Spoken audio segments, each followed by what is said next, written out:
راہ زندگی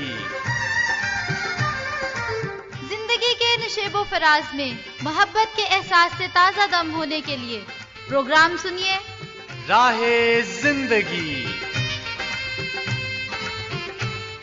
راہ زندگی کے ساتھ میں ہوں عادل مشتاق اور میں ہوں عظمیٰ یونس۔ ہماری طرف سے بہت بہت سلام قبول فرمائیے۔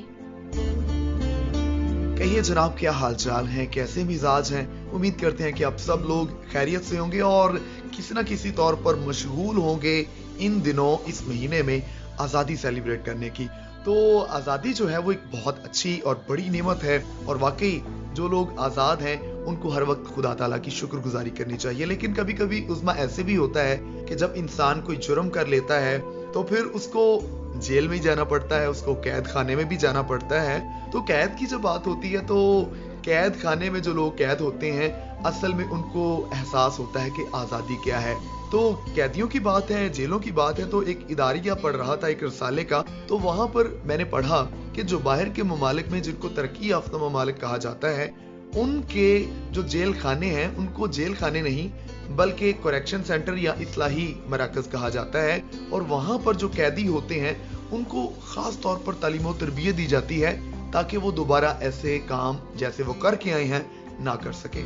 تو عادل صاحب، جب پولیس پکڑ لیتی ہے ان مجرموں کو تو سب سے پہلا کام جو ان کے ساتھ کیا جاتا ہے وہ یہ کہ ان کے ذہنوں کو آزاد کیا جاتا ہے۔ وہ جسمانی طور پر تو قید ہوتے ہیں لیکن ان کی اصلاح کی جاتی ہے، ان کی تربیت کی جاتی ہے اور انہیں شعور دیا جاتا ہے یہ جو برائی انہوں نے کی ہے اس کا انجام کیا ہے اور انہیں مستقبل میں یہ برائی نہیں کرنی۔ اس طرح انہیں جسمانی قید میں رکھ کر ذہنی طور پر آزاد کیا جاتا ہے، اور یہ جو ذہنی آزادی ہے یہ بہت بڑی نعمت ہے۔ اور یہ جو مجرم، یہ قیدی لوگ جب وہ باہر نکلتے ہیں قید سے تو وہ ذہنی طور پر آزاد ہوتے ہیں، پھر وہ ملک کی بہتری اور ترقی کے لیے کام کرتے ہیں۔ بالکل آپ نے خوب کہا، اور اسی طور پر جو خداوند تعالیٰ کا کلام ہے، خداوند تعالیٰ کی باتیں ہیں، اس کے احکام ہیں، وہ بھی ہمیں ذہنی طور پر مطمئن اور آزاد کرتی ہیں۔ آئیے پھر بڑھتے ہیں آگے اور مل کر سنتے ہیں اپنی رہنمائی کے لیے کلام مقدس میں سے آج کی تلاوت۔ میرا منہ تیری ستائش سے اور تیری تعظیم سے دن بھر پر رہے گا۔ بڑھاپے کے وقت مجھے ترک نہ کر، میری ضعیفی میں مجھے چھوڑ نہ دے، کیونکہ میرے دشمن میرے بارے میں باتیں کرتے ہیں، اور جو میری جان کی گھات میں ہیں وہ آپس میں مشورہ کرتے ہیں اور کہتے ہیں کہ خدا نے اسے چھوڑ دیا ہے، اس کا پیچھا کرو اور پکڑ لو، کیونکہ چھڑانے والا کوئی نہیں۔ سن رہے تھے ہم تلاوت کلام مقدس، اور بلا شبہ زندگی میں مشکلات ہیں، دکھ ہیں، پریشانیاں ہیں، لیکن جو لوگ خداوند پر تکیہ اور بھروسہ کرتے ہیں وہ اس کی ستائش سے پر ہوتے ہیں اور کبھی بھی گھبراتے نہیں، کیونکہ وہ جانتے ہیں کہ صرف اور صرف خداوند ہی چھڑانے والا، بچانے والا اور سنبھالنے والا ہے۔ اور آج کا حمدیہ گیت بھی اسی تعلق سے ہے جس میں مدد کے لیے خدا ہی کو پکارا جا رہا ہے۔ تو آئیے مل کر آج کا بابرکت سا حمدیہ گیت سنتے ہیں۔ میری جان دیتی خدا بندہ، آ پہنچیا پانی تو یہ بچا۔ میری جان دیتی خدا بندہ، آ پہنچیا پانی تو یہ بچا۔ میری جان دیتی خدا بندہ۔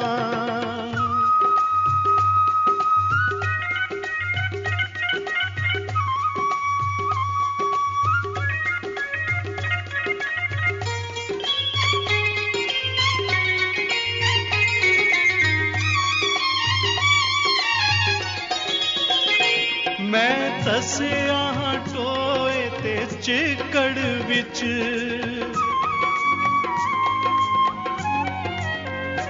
میں تسیاں ٹوئے تے چکڑ وچ، نہیں میرے کھلومن دی کوئی جا۔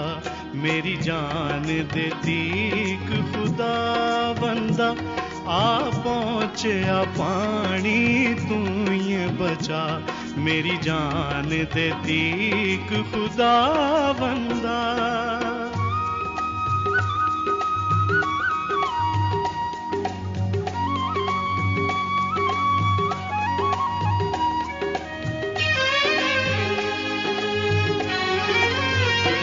میں تے تھک بھی گیا ہاں چیخ دیاں, میں تے تھک بھی گیا ہاں چیخ دیاں, میرا گلا تے ڈاڈا سک بھی گیا. میری جان دیتی ایک خدا بندہ, آ پہنچیا پانی تو یہ بچا. میری جان دیتی ایک خدا بندہ.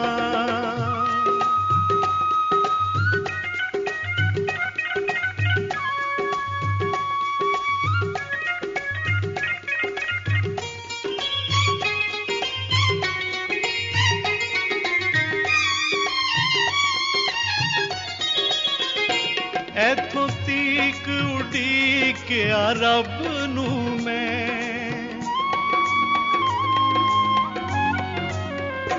ایتھوں تیک اڈی کیا رب نو میں, اکھیاں کے نیرا آ بھی گیا. میری جان دیتی ایک خدا بندہ, آ پہنچیا پانی تو یہ بچا. میری جان دیتی ایک خدا. بالکل عظمیٰ, آپ ٹھیک فرما رہی تھیں, اور واقعی سیلاب ہو یا کسی بھی طور پر اور مشکل ہو, جو خداوند کے لوگ ہیں وہ یہ جانتے ہیں کہ خداوند تعالیٰ کی ذات ان ساری باتوں میں ان کی مددگار ہے اور ان کو سنبھال سکتی ہے. جی ہاں, بڑھاپا ہو, ضعیفی ہو اور سیلاب ہو, جسمانی مشکلات ہوں, کوئی بھی ہمیں چھوڑ سکتا ہے لیکن خدا کبھی بھی ہمیں نہیں چھوڑتا, ہمیشہ ہمارے ساتھ رہتا ہے. اور ایک بات اور کہ جن علاقوں میں سیلاب ہے, ہم بھی اور ہماری پوری ٹیم بھی ان کے لیے دلی طور پر دعا کر رہی ہے کہ خداوند تعالیٰ ان کو, ان کے خاندانوں کو ہر طرح سے محفوظ اور سلامت رکھے. آمین. ماہ اگست 2022 کا آپ کو کوئز مقابلے کا سوال بتاتا چلوں کہ آپ نے بتانا ہے کہ ملک پاکستان کے موجودہ حالات میں ملکی ترقی میں کون سے 3 اہم کام کرنے ضروری ہیں. دوبارہ سن لیجئے, ملک پاکستان کے موجودہ حالات میں ملکی ترقی میں کون سے 3 اہم کام یا 3 اہم اقدام کرنے ضروری ہیں. اس کا جواب آپ نے دینا ہے اور آپ نے لکھ بھیجنا ہے 15 اگست تک. تو ضرور اس کو یاد رکھیے, سوچئے اور جواب دینے کے لیے اپنا قلم اٹھائیے اور ہمیں لکھ بھیجیے. تو سوال کا جواب دینے کے لیے اور ہمیں خط لکھنے کے لیے ہم بتاتے چلیں آپ کو پتہ. خط لکھنے کے لیے پتہ ہے پروگرام راہ زندگی, PO باکس نمبر 117, فیصل آباد, پاکستان. اور اس کے علاوہ آپ فون کال اور SMS کے ذریعے سے بھی ہمیں اپنی قیمتی رائے سے نواز سکتے ہیں. اس کے لیے فون نمبر ہے 0333 48 25 963. دیگر ذرائع میں ہماری فیس بک ID ہے PCRM فیصل آباد اور YouTube چینل ہے پاکستان کرسچن ریکارڈنگ منسٹریز. تو کوئی بھی ذریعہ استعمال کرتے ہوئے ہمیں ضرور خط بھیجیے گا, ہمیں میسج لکھیے گا, ہمیں بہت خوشی ہوگی جب آپ ہم سے رابطہ کریں گے. جی بالکل, اور اس وقت بھی وہ خوشی آپ کے چہرے سے جھلک رہی ہے کہ آپ کے سامنے جو خطوط ہیں, تو اور میرے سامنے جو خطوط ہیں ہمارے پیارے لسنرز کے, ابھی ہم جناب اس کو شامل کرنے والے ہیں. اور پہلا خط چلے میں ہی پڑھ دیتا ہوں. اجمل بشیر میتلا صاحب ہیں جی, بہاول نگر, پاکستان سے آپ کا تعلق ہے. آپ نے جوشوا بھائی کی آواز میں پروگرام سنا اور اس کو سراہا, اور کہتے ہیں کہ جی بالکل ہمارے بچوں کو اپنے رشتہ داروں کا بھی پتہ نہیں ہوتا. آج کل کے بچے زیادہ تر موبائل استعمال کرتے ہیں اور کچھ نہیں جانتے, اور آپ نے ساتھ میں تجویز بھی دے دی ہے کہ والدین کو بچوں کو موبائل ہرگز نہیں دینا چاہیے. تو بالکل آپ نے ٹھیک کہا, اجمل بشیر صاحب کی ایک عمر تک ان کو موبائل نہیں دینا چاہیے, لیکن جب وقت ہو ان کی ضرورت کے موافق ان کو استعمال کرنے کے لیے دینا بھی چاہیے, لیکن وہ بھی ایک لمٹ میں جس کا ان کو نقصان نہ ہو. تو بہت شکریہ آپ کا اجمل بشیر میتلا صاحب, آپ کے اس محبت بھرے خط کے لیے اور ہمیں سراہنے کے لیے. Thank you so much. Master محبوب احمد صاحب نے ہمیں میسج بھیجا ہے اور آپ نے 23 اور 24 جولائی کا پروگرام بہن ریبا نعیم صاحبہ کی میزبانی میں سنا ہے. آپ کہتے ہیں کہ پروگرام کا آغاز ہمیشہ کی طرح خوبصورت انداز میں ہوا.